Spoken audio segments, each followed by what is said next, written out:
Right, I'm going to make a Victoria sponge today, so I'm going to do it on camera so you can see me doing it. I will put the ingredients list on the screen for you, and then you can just watch me do the rest. So, first of all, we are going to get the butter, because I forgot it.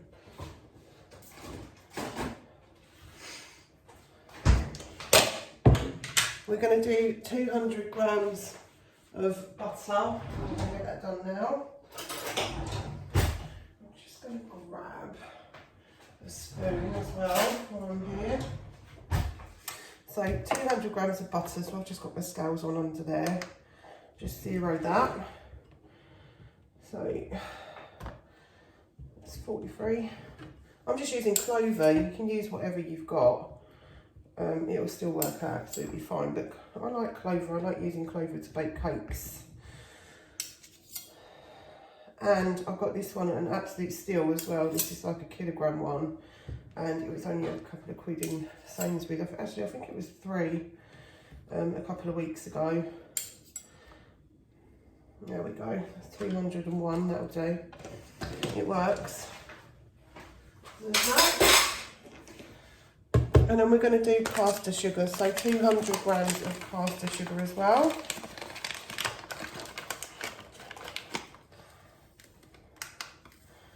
Zero my scales. Start with the caster sugar. There's a lot of sugar in this.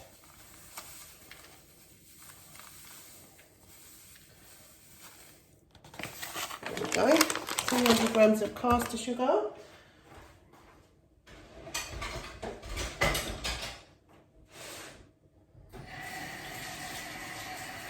Grab my spoon, give it a rinse, and a wash.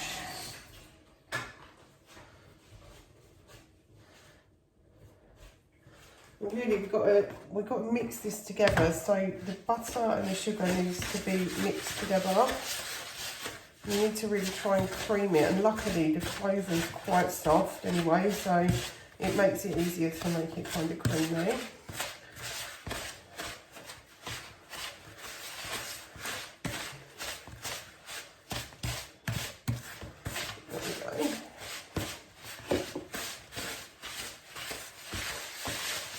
It's starting to come together now.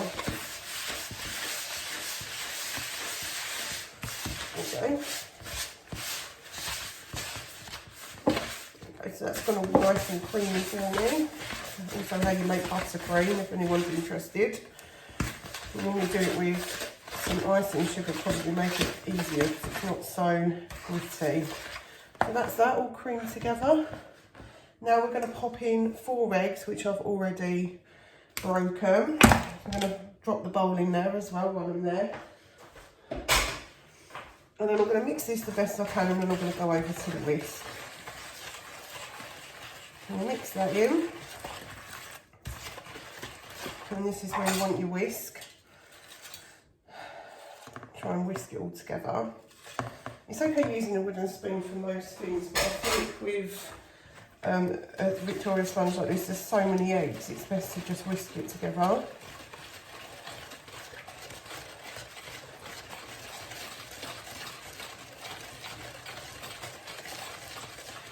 Now you don't have to do this, but I like to put a little bit of vanilla in there. So I'm just going to put a drop. That's enough, just a drop, not even a spoonful, not even a teaspoonful. So I'm going to mix that in. What I'm going to do is just quickly pop the oven on. So we're going to cook this at 170, and it takes about 20 minutes to cook. It's not very long for a cake, which is really good.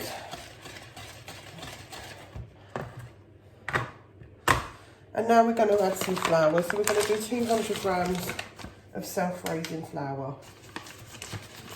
You know that?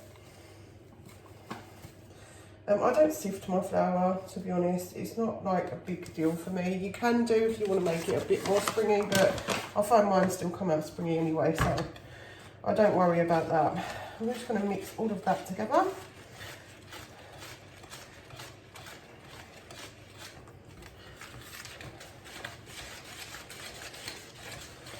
Okay, now you find that it will go quite hard to mix, which is perfectly normal.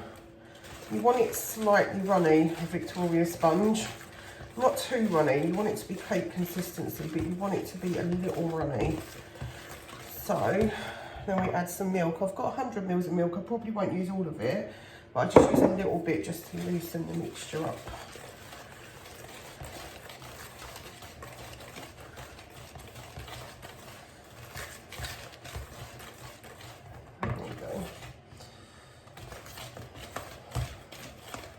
Make sure there's no lumps and no flour left there. I'm going to just do a little bit more milk, just a dash. It's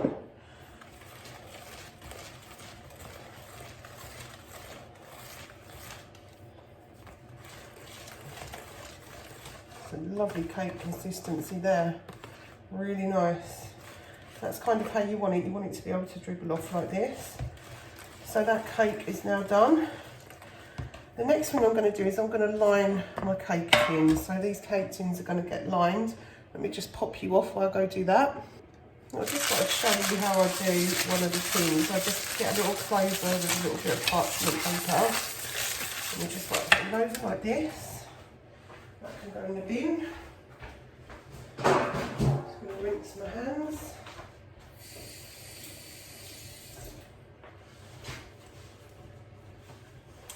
Okay, now all you do is you get a little plain flour and just give it a dusting in each one, and then you should be able to just pat it around so it then doesn't make a big sticky mess with your cake.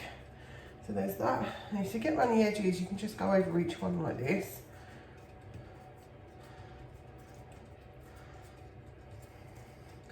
The butter itself will just work, but what you'll find with it is that it might stick, it might burn with the butter because the butter's oily. So we want to try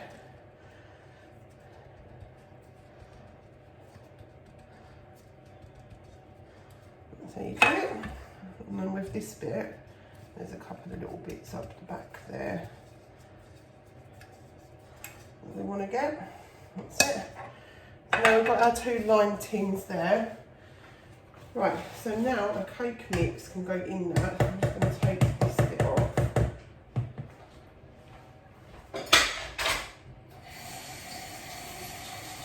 Excuse my wooden spoon today.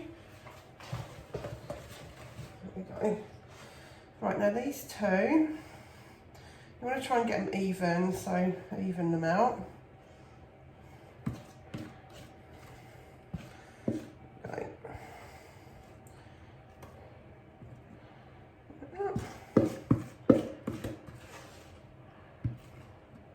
I'm surprised my cat's not in here because he likes to lick cake bowls and it's quite annoying.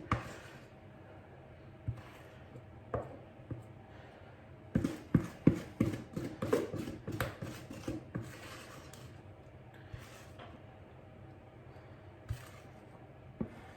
we go.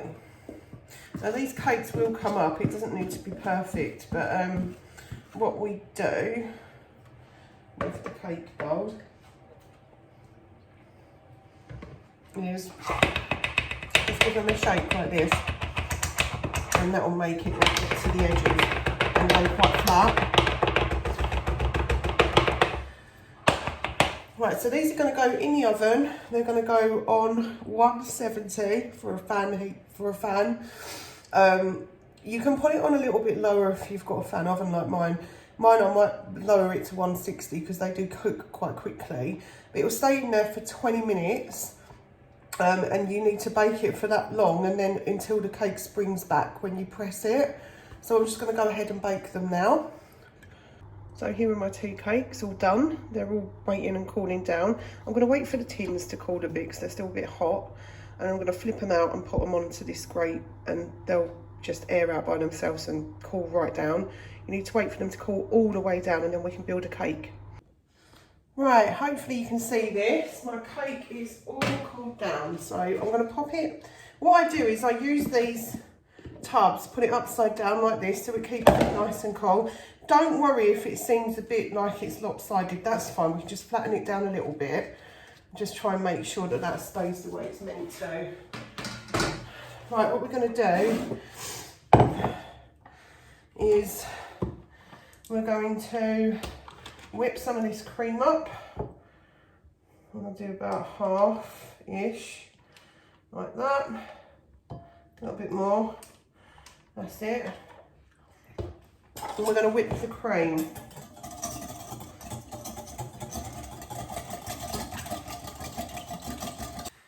You can use like an electric whisk for this. I don't know why I chose to do it like this. I'm an idiot. But using an electric whisk, you want it to go really, really thick like this. You don't want to turn it to butter, but you want it to go like nice and thick so it sticks on the whisk. Okay, I'm just going to give it one more little stir. There we go.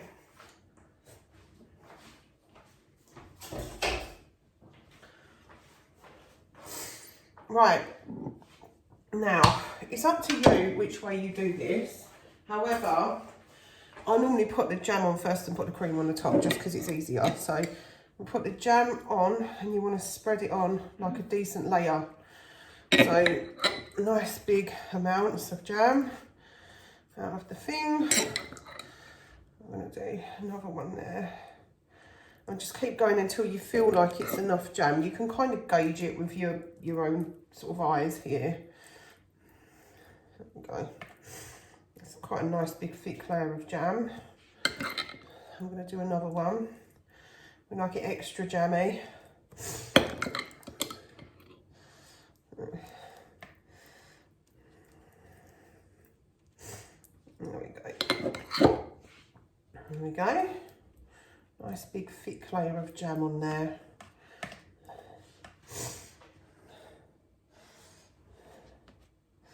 That's it.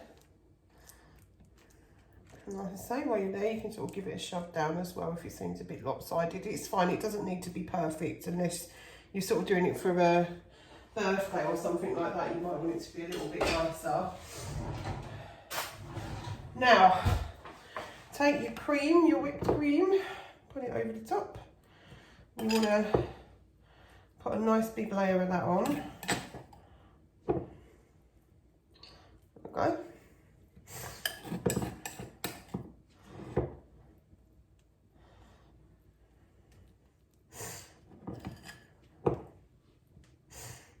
Just get that on like that.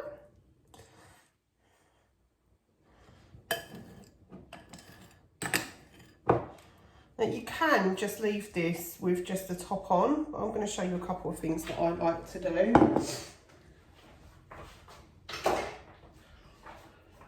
So now we get our top and we put our top on.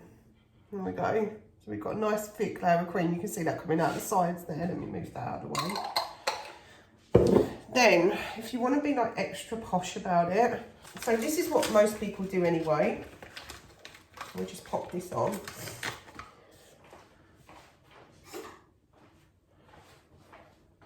You want to get like maybe about half a teaspoon of icing sugar and then pop it in a small sieve like this.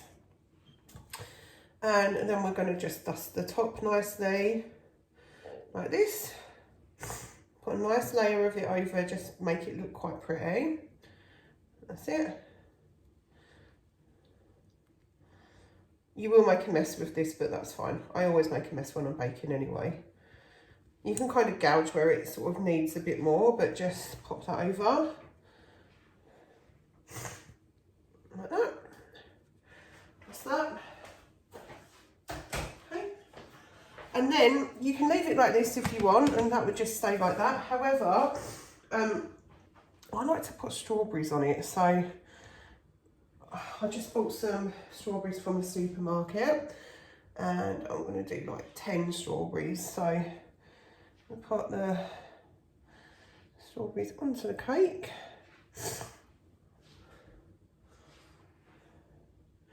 I just done 5 strawberries, cut it into half, so then they can just go on top of the cake like so. There we go. And you put your 2 little ones in the middle.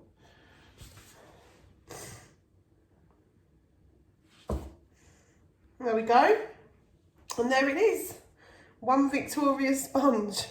I hope that you liked watching this. If you do like what I'm doing, please like, comment and subscribe. And I will see you again this week because we've got another shop coming. It's going to be an Iceland shop and we're doing it for our Yuli birthday barbecue. So I'll see you on that one.